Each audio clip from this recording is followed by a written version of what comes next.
There's a fighter jet that has come to define modern air power, the F-35 Lightning II.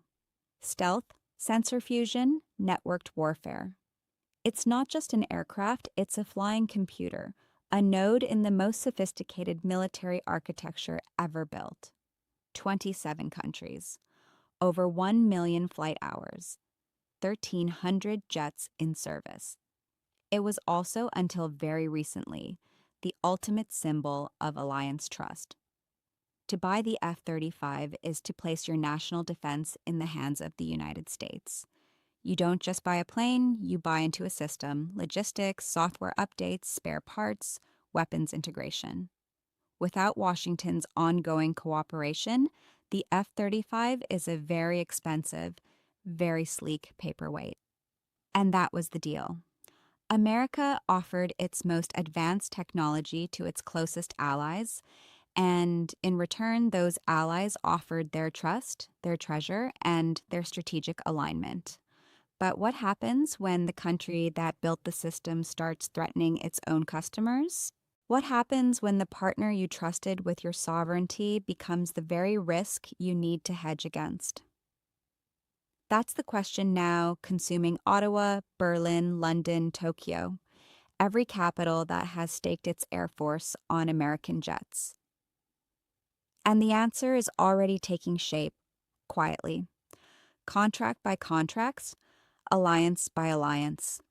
And today, we're looking at the final frontier of Canadian decoupling, defense. We've documented the shift in trade. We've tracked the pivot in energy. We've shown you the infrastructure projects rerouting supply chains away from the United States. But this is different. This isn't about aluminum or electricity. This is about the ultimate expression of national sovereignty, the ability to defend your own airspace. And if you think the F-35 program is too big, too integrated, too essential to ever be unwound, you're right. But that's not the point. The point is that Canada and others are no longer asking if they can afford to stay dependent. They're asking if they can afford not to leave. Let's go back to the beginning. The Joint Strike Fighter program wasn't just a procurement deal. It was a diplomatic revolution. For the first time, the United States invited its closest allies into the deepest sanctum of its military-industrial complex. Partner nations didn't just write checks.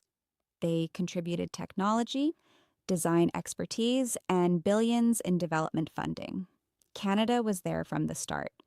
Tier 3 partner, nearly $500 million invested. Canadian companies like CAE, MDA, and Magellan Aerospace, embedded in the global supply chain. This wasn't charity, it was interdependence. The F-35 was engineered to be inseparable from its operators. The Autonomic Logistics Information System, ALIS now ODIN, is a constantly updating cloud-based nervous system. Without continuous American-supplied data, the jet can't plan missions, can't diagnose faults, can't even start its engine reliably. For 2 decades, allies accepted this because the trust was absolute. America wouldn't cut off its own partners. It was unthinkable. Then Turkey happened. Ankara, an original partner and buyer, was expelled from the program in 2019 after acquiring Russian S-400 systems. Its jets were seized before delivery. Its supply chain contributions were erased. Its pilots, trained for years, were sent home. The message was received clearly by every other F-35 customer. This is not a contract, it's a privilege. And privileges can be revoked. Turkey wasn't Canada, but the precedent was set. The unthinkable was now thinkable. Fast forward to 2025. The political climate in Washington has shifted. The rhetoric from senior officials and, yes, from the ambassador in Ottawa has become openly transactional. We don't need you isn't just about trade anymore. It permeates every aspect of the relationship. In testimony before Parliament, Canada's Air Force Commander, Lieutenant General Eric Kenney, stated the obvious. The F-35 is the only combat-proven fifth-generation fighter capable of countering Russian and Chinese threats in the Arctic and beyond. She's right. There is no equivalent. But she also acknowledged something else, something that would have been unspoken a decade ago. The partnership itself has become a vulnerability. Because what happens if the United States, in a future dispute over trade or Arctic sovereignty or NATO contributions, decides to restrict software updates? What if the supply of spare parts is slowed? What if Washington withholds cryptographic keys necessary for the F-35 to operate in contested environments? These aren't conspiracy theories. They are explicit risks cited in Canadian defense planning documents now. And they are risks that no sovereign nation should accept lightly. So, what is Canada actually doing? The script predicts Canada won't cancel the contract this year. Carney needs American cooperation on too many other fronts. The diplomatic cost is too high, but watch the hedging. That hedging is already visible if you know where to look. First, European defense partnerships. Ottawa has quietly intensified defense dialogue with Nordic nations, Sweden, Finland, Norway, countries that operate the Saab Gripen, a capable fourth-generation plus fighter that Canada already evaluated during the competition. The Gripen E is cheaper to operate, can land on highways, and crucially is not subject to American export controls. Canada and Sweden recently signed a memorandum of understanding on advanced aviation technologies. The language is vague, research collaboration, sustainability, but the subtext is unmistakable. Keep the industrial lines warm, maintain an alternative. Second, joint development with non-American partners. The United Kingdom's Global Combat Air Program, Tempest, and France, Germany, Spain's Future Combat Air System, FCAS, are both seeking international partners. These are sixth-generation programs not operational until the 2040s, but participation now means influence later. It also means reducing the monopoly of American prime contractors on Canada's future fighter fleet. Third, domestic sovereign capabilities. Canada has never had a domestic fighter industry, but it does have world-class simulation, training, and space-based surveillance capabilities.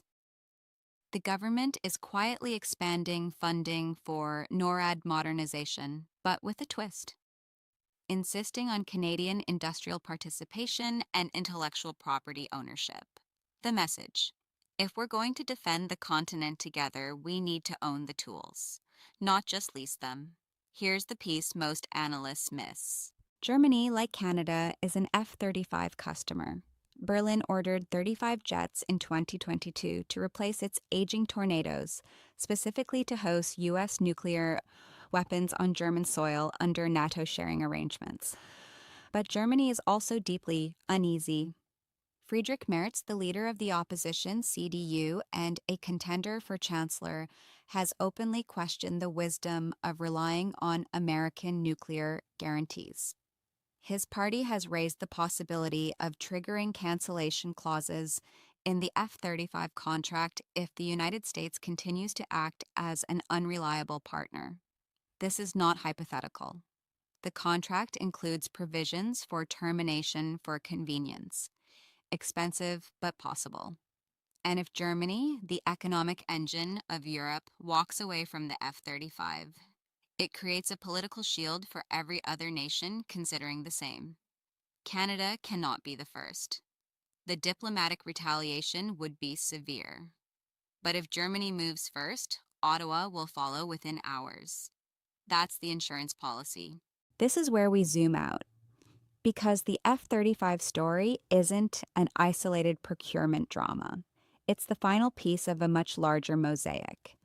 We documented the aluminum pivot, how Canadian metal that once flowed south now heads to Europe and Asia. We documented the rail and port expansion, how billions in infrastructure spending rerouted Canadian exports away from American choke points. We documented the LNG terminals, 40 billion in steel and concrete, already shipping gas to Asian utilities, bypassing the United States entirely. We documented the ambassador's catastrophic radio interview, the 7 words that confirmed Washington still doesn't understand what it's losing. Each of these stories follows the same arc. 1. Dependency. Canada needs American infrastructure, American markets, American technology. 2. Erosion. Washington treats the relationship as transactional, imposes tariffs, makes threats. 3. Diversification. Ottawa quietly builds alternatives, signs contracts with other partners. 4. Irreversibility. Once the new routes are built, the old ones don't come back.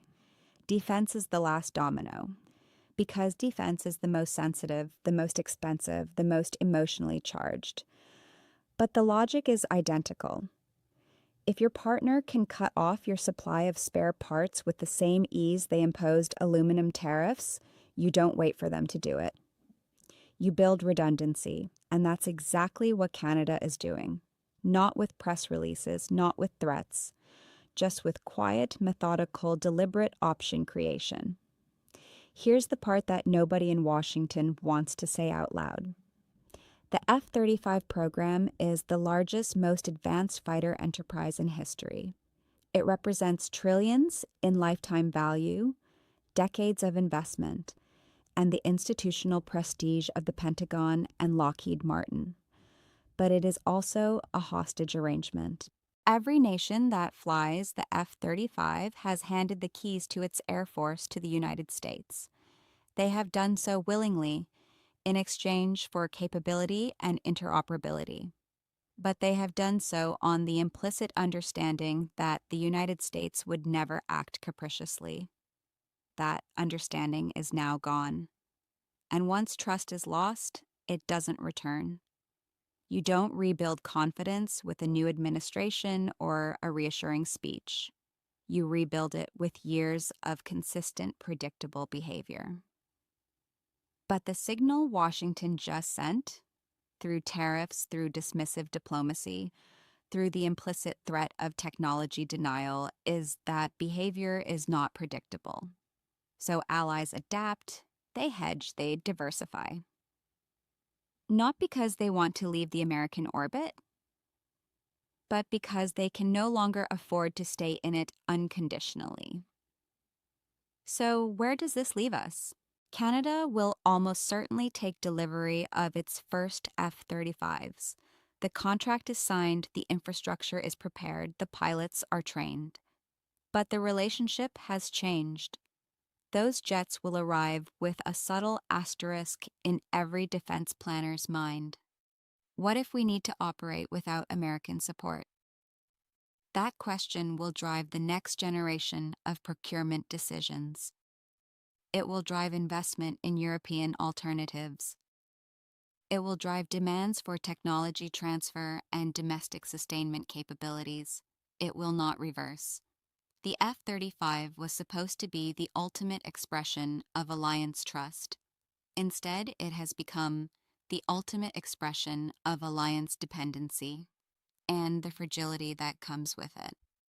Canada isn't leaving the program, but it is quietly, deliberately building an exit door.